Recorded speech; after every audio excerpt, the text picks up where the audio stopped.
Are you taking a medication every single day to protect your heart, only to find out it might be secretly raising your risk for diabetes? Or maybe you're on a common pill for high blood pressure, or even a short-term steroid pack for back pain, and suddenly your blood sugar levels are completely out of control. If so, you are not alone, and you are not imagining it. You're trying to do the right thing. You're following your doctor's orders to protect your health. But it feels like you're just trading one serious problem for another. It's confusing, it's deeply frustrating. And it can feel alarming. As a doctor, this is one of the most important and, frankly, the most overlooked conversations I have with my patients. It's the topic of diabetogenic medications, a fancy term for common life-saving drugs that can unmask or, in some cases, even trigger new-onset type 2 diabetes. In this video, we are going to do a deep dive. I am going to name the specific medications that millions of people take daily, which studies have now confirmed can have this diabetogenic side effect. We'll talk about the high-dose statins, the common blood pressure pills, and the powerful steroids. We're going to cover why this happens inside your body, and most importantly, I am going to give you a clear, actionable plan. This is not about scaring you into stopping your medication. In fact, that's the last thing I want you to do. This is about empowering you with the right information so you can have an intelligent, informed conversation with your doctor and create a plan to protect both your metabolic health and your heart health at the same time. Let's get started. Section 1. The healthy medications with a hidden metabolic cost. The central conflict we're exploring today is that these medications are not bad. They are some of the most important life-saving tools in our entire medical arsenal. Statins have unequivocally prevented millions of heart attacks and strokes. Diuretics are a cornerstone of controlling high blood pressure. And glucocorticoids, steroids, can literally save your life during a severe allergic reaction or stop your immune system from destroying your own body. We need these drugs. But it is our job, and your job, as the patient, to be aware of the toll they can take. The problem is that these drugs can expose a weakness in your metabolism. So, let's create our most wanted list. There are 3 main culprits I want to focus on. Culprit number 1, the big one, statins. This is the one that sends shockwaves through the community because over 40 million Americans are on a statin. These are drugs like atorvastatin, Lipitor, rosuvastatin, Crestor, and simvastatin, Zocor. Now, let me be very clear. For most people, the risk is small, but it is real. The data is very clear, especially from large-scale studies like the Jupiter trial. The risk is not equal across all statins or all doses. It is primarily concentrated in the high-intensity statins. I'm talking about atorvastatin at 40 mg or 80 mg, and rosuvastatin at 20 mg or 40 mg. Lower doses have a much, much smaller effect. So how big is the risk? One major analysis found that for every 255 patients treated with a high-dose statin for 4 years, it might lead to 1 extra case of new-onset diabetes. Now you might hear that and think, that's a tiny risk, and you're right. But 1 case out of millions of users is still a lot of people. But who is that 1 person? This is the critical question. The studies show the risk is dramatically higher for people who are already metabolically compromised. If you are already overweight, if you already have high triglycerides, or especially if you are already in that pre-diabetes range, an A1C between 5.7 and 6.4, you are the person at risk. Think of your metabolic health like standing 10 feet back from a cliff edge. You're safe. But if you have pre-diabetes, you're standing with your toes hanging right over the edge. For the person 10 feet back, a high-dose statin might give them a small nudge. They stumble, but they're fine. But for the person already on the edge, that same small nudge is all it takes to send them over. So, how do statins do this? The mechanism is fascinating. We're still learning, but it appears to be a two-pronged attack. Impaired insulin secretion. It seems to slightly dull the ability of your pancreas's beta cells, your insulin factories, to release insulin when they see sugar. Increased insulin resistance. It may also make your body's cells, your muscle and fat cells, a little rustier to the key of insulin, making it harder for them to open up and take in sugar from the blood. Fewer keys, insulin, and rustier locks, cells, means more sugar is left floating around in your bloodstream. Culprit number 2, the common one, thiazide diuretics. This is the other one that pharmacists and doctors see every day. These are drugs like hydrochlorothiazide, HCTZ, or chlorthalidone. They are incredibly effective first-line treatments for high blood pressure. But they, too, carry a diabetogenic risk. The mechanism here is different, and we actually understand it quite well. It's all about potassium. These diuretics work by making your kidneys flush out extra salt and water, which lowers your blood pressure. But in the process, they also make you flush out potassium. This is a well-known side effect. Well, guess what needs potassium to work properly? Your pancreatic beta cells. Those same insulin factories, they rely on potassium channels to trigger the release of insulin. When your body's potassium levels drop, a state called hypokalemia, the insulin factory's assembly line slows down. It just can't pump out insulin as efficiently. Imagine the insulin factory runs on a specific voltage, and that voltage is set by potassium. The diuretic lowers the voltage. The factory doesn't stop, but it becomes sluggish, right when you need it most, after a meal. The result? That sugar from your lunch hangs around in your blood for far too long. We've covered the slow nudge from statins and the voltage drop from diuretics. But there's one class of drug that isn't a nudge at all. It's a metabolic sledgehammer. Section 2. The necessary evil. Why steroids are a metabolic bomb. Let's talk about the 800-pound gorilla in the room, glucocorticoids. You probably know them as prednisone, dexamethasone, or methylprednisolone. Maybe you've taken a 5-day Medrol dose pack for a severe back sprain or poison ivy. Maybe you've gotten a steroid injection in your knee for arthritis. Or perhaps you're on these medications long-term to manage a serious autoimmune disease like lupus, rheumatoid arthritis, or Crohn's disease, or to prevent organ transplant rejection. Let's be perfectly clear. These are, without question, miracle drugs. They are the most powerful anti-inflammatory agents we have, period. They can pull you back from the brink of a life-threatening asthma attack or stop your immune system from destroying your kidneys. We need them, but they come at a very high and very predictable metabolic price. Unlike statins, which might nudge some people over the edge, high-dose steroids will raise everyone's blood sugar. It's not a risk. It's an expected effect. This steroid-induced hypoglycemia, or steroid-induced diabetes, is something we, as doctors, plan for in the hospital every single day. If I have a patient with a severe COPD exacerbation and I put them on high-dose IV Medrol, I also immediately put them on a sliding-scale insulin regimen. I expect their blood sugar to go to 200, 300, or even 400 mg/dL, even if they've never had a blood sugar problem in their life. So how do they do it? It's a brutal, multi-pronged attack on your metabolism. Remember, these drugs are designed to mimic cortisol, your body's primary stress hormone.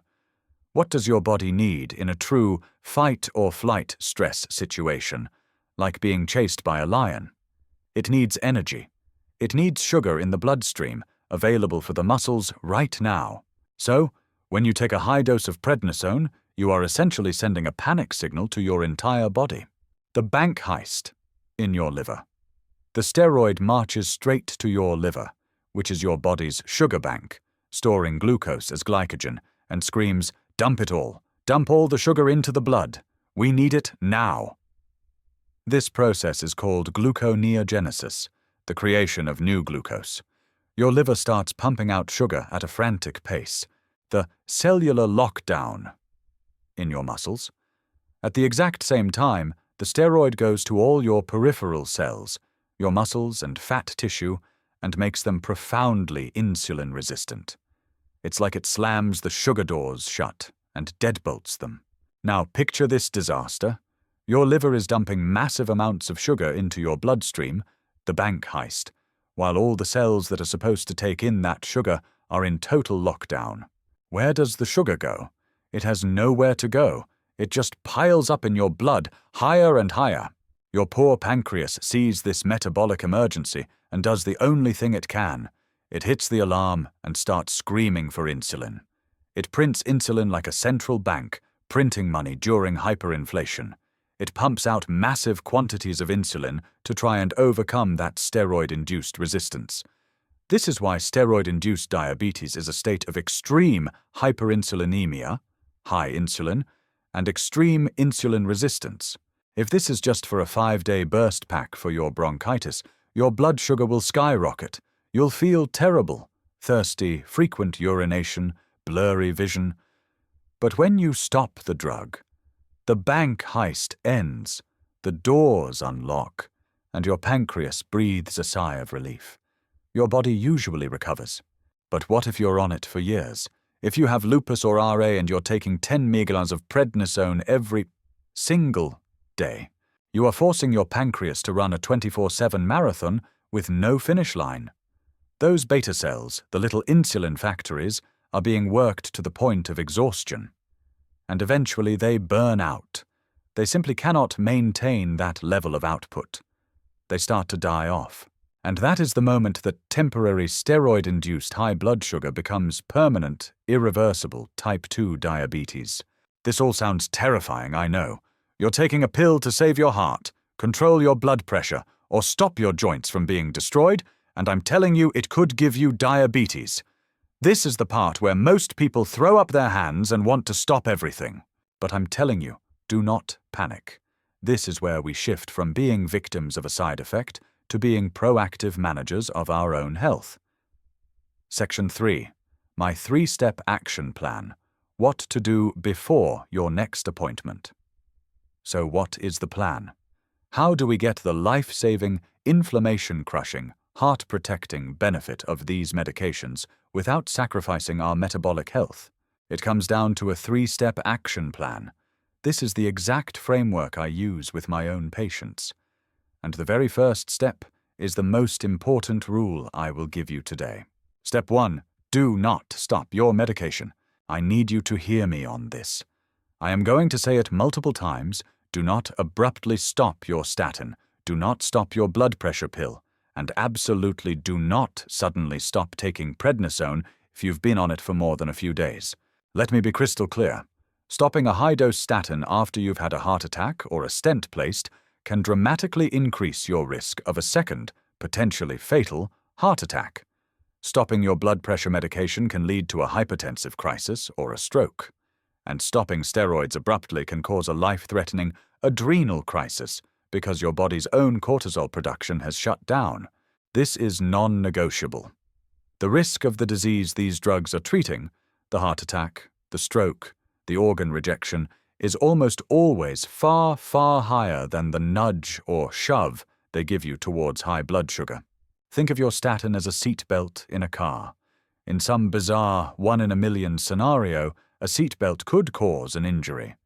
But in 999,999 other scenarios, it is the single thing that saves your life in a crash. We don't stop wearing seatbelts. We just stay aware. Our goal is not to eliminate the drug. Our goal is to manage the side effect. This brings me to step 2. Step 2.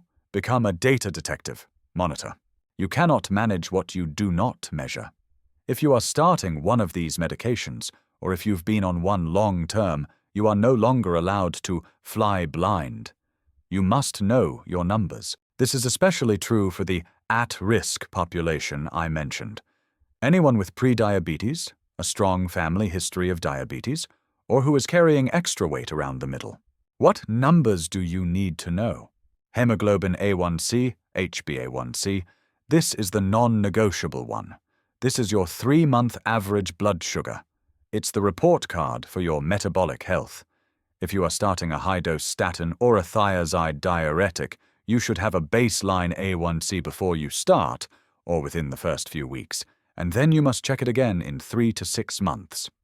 This is how you track the trend. Fasting blood glucose. This is your daily number. You can get a cheap glucometer and test strips at any pharmacy. If you're on a steroid pack, even a short-term one, you should be checking this every single morning. It's your early warning system. Fasting insulin, the pro-level test. This is the test I wish every doctor would run, but you may have to ask for it specifically. Why is this so important? Because your insulin level will go up long before your blood sugar does. Remember, your pancreas screams, prints more insulin to keep your blood sugar normal. A high fasting insulin level is the earliest possible sign of insulin resistance. It's the check engine light before the engine starts smoking. What I tell my patients is this: I am putting you on this high-dose statin to protect your heart. It is the right call. But we are now a team. Your job is to monitor. My job is to help you interpret the data. We will check your A1C in 3 months. If it's stable, great. If it starts to creep up, we move to step 3. Step 3, have the right conversation with your doctor. This is where you shift from a passive patient to an empowered partner. Do not go to your doctor's office and say, "Dr. Google told me Lipitor causes diabetes, I want to stop it." You will be met with resistance, and rightly so. Instead, you go to your doctor with your data and a new script. You say, "Doctor, we started this high-dose statin 6 months ago. My baseline A1C was 5.6. I just had it rechecked, and it's now 5.9. I've been reading about the diabetogenic risk, and I am becoming concerned. I am 100% committed to protecting my heart, but I am also 100% committed to not getting type 2 diabetes. What is our plan to mitigate this risk together?" See the difference? You are now an informed, non-confrontational partner. You're presenting a problem and asking for a collaborative solution. What might that solution look like? Dose reduction. Is it possible to get the same heart protection from a lower dose? The risk is very dose-dependent. Maybe 80 mg of atorvastatin isn't essential. Maybe 40 mg or 40 mg plus another drug like ezetimibe would be just as good with less metabolic risk. Alternative drug. For blood pressure, if you're on HCTZ and your sugar is climbing, maybe an ACE inhibitor, like lisinopril, or an ARB, like losartan, is a better first choice for you, as they are metabolically neutral or even slightly beneficial. Adding a mitigating drug. In many cases, especially with high-risk heart patients, the benefit of the high-dose statin is so massive that we accept the blood sugar risk, and we simply add metformin. Metformin is a fantastic drug that directly improves insulin sensitivity, essentially fighting back against the statin's side effect. But honestly, 90% of the solution isn't about changing the drug. It's about changing you. These drugs unmask a problem that was likely already brewing. They expose that you're standing on the cliff edge. The real, powerful, and permanent solution? It's taking a few big steps back from that edge. Section 4. The antidote. How to overwhelm the side effect with lifestyle. Let's be perfectly crystal clear. That nudge I talked about, the one from the high-dose statin or the diuretic that pushes you from pre-diabetes into diabetes, that nudge is tiny. It is pathetically weak compared to the massive shove you get from a high-sugar, highly processed diet or a completely sedentary lifestyle. This is the best news you will hear all day. Why? Because it means you are in control. You can completely neutralize, and in most cases, dramatically overwhelm, the negative metabolic effect of your medication by controlling the things you have 100% control over: what you eat and how you move. Your medication is not your destiny. Your lifestyle is. I want you to picture this as a game of tug-of-war. On one side of the rope, you have your high-dose statin. It's pulling you slightly towards insulin resistance. Let's say it's pulling with 10 pounds of force. If your diet is full of sugar, refined flour, and processed junk food, it is also on that same side, pulling with 100 pounds of force in the exact same direction. You and your pancreas don't stand a chance. But what if you change your lifestyle? Now you have your statin on one side, still pulling with its 10 pounds of force, but on the other side, pulling you away from diabetes and towards metabolic health, you have exercise. Exercise is pulling with 50 pounds of force. You have a low glycemic diet, it's pulling with 70 pounds of force. You have improved sleep quality, it's pulling with 30 pounds of force. Suddenly, you have 150 pounds of force pulling you to safety against the drug's tiny 10 pounds of force. It's not even a fair fight. You win. Every single time. So, what does this antidote lifestyle look like? This is the exact non-negotiable plan I give my patients who are starting these medications. Antidote 1, you must control your carbohydrates and eat more protein. You are now on a medication that makes your body less tolerant to a big sugar load. The solution is simple. Don't give your body a big sugar load. This is not about no carb or extreme keto. It's about being smart carb. This means you must radically reduce or ideally eliminate the white stuff. White bread, white rice, white pasta, breakfast cereals, and potatoes. Most importantly, you must stop drinking sugar. Sodas, fruit juices, yes, even 100% juice, sweet teas, and those fancy sugar bomb coffee drinks. These are a metabolic disaster for someone whose insulin system is already under stress. What do you replace it with? Fiber and protein. Fiber from sources like leafy greens, spinach, kale, non-starchy vegetables, broccoli, cauliflower, bell peppers, avocados, nuts, and seeds, slows down any sugar absorption. And protein from lean meats, fish, eggs, tofu, legumes is critical. Protein keeps you full and is essential for building muscle. And muscle, as we'll see, is your greatest ally. What I tell my patients is this: you don't have to be perfect, but you can no longer have the donut and your high-dose statin. You can't have the pizza and your diuretic. You have to choose. Choose your health. Antidote 2, move your muscles, build your sugar sponge. Exercise is the most potent, non-prescription, insulin-sensitizing drug on the planet. It is the direct antidote to the insulin resistance caused by these medications. I want you to think of your muscle tissue as your body's sugar sponge. It is the #1 place to store glucose after you eat, to get it out of your bloodstream. The more muscle mass you have, the bigger your sponge is. When you're sedentary, that sponge is small and it's already full. When you eat carbs, the sugar has nowhere to go but into your bloodstream. When you exercise, 2 magic things happen. You wring out the sponge. You use the stored glucose, glycogen, in your muscles, making them empty and hungry for the next meal you eat. You build a bigger sponge. Resistance training, over time, literally creates more muscle tissue. You are building a bigger gas tank for sugar, so it never has to spill over into your blood. What kind of exercise? You need 2 types. Zone 2 cardio, steady state. This is brisk walking, light jogging, cycling, or using an elliptical. It's movement where you can still hold a conversation, but you're a little breathy. Aim for 3 to 4 times a week, 30 to 45 minutes. This builds your mitochondrial engine, the little power plants inside your cells that burn fuel. Resistance training, building the sponge. This is non-negotiable, 2 to 3 times a week. This can be lifting weights, using resistance bands, or just doing bodyweight exercises like squats, lunges, and push-ups. A pro tip? The single best thing you can do is go for a 10-15-minute walk immediately after your biggest meal of the day.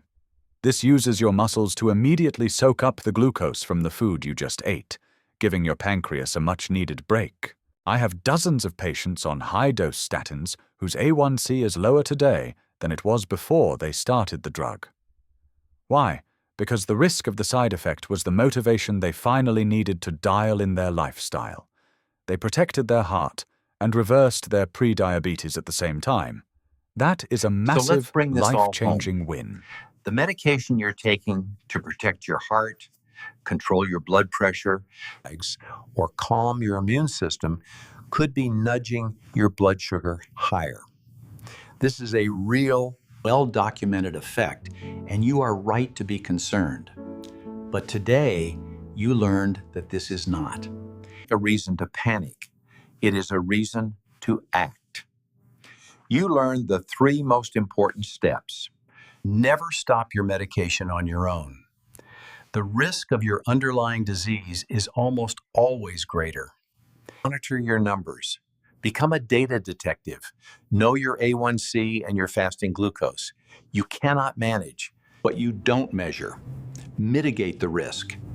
You do this by having an empowered, collaborative conversation with your doctor about doses and alternatives. And most importantly, you mitigate it by using the powerful antidote of lifestyle, controlling your nutrition and building your sugar sponge with muscle to create a metabolic resilience that is far stronger than any drug's side effect. If you found this video helpful, or if you know someone who is on a statin, a common blood pressure pill, or a steroid, please share this video with them. You could be giving them the exact information they need to take back control of their health. And if you want more deep dives just like this one, clear, actionable, science-backed information to help you understand your body, be sure to hit that subscribe button and turn buttons on the notification bell. I release new, in-depth videos every week to help you become the CEO of your own health. Now, I want to hear from you. What was your single biggest takeaway from this video? Are you on one of these medications? And is this the first time you were hearing about this link? Leave your questions and your experiences in the comments section below. I will do my best to read and respond to as many as I can. Thank you so much for your time. Stay curious, and I'll see you in the next one.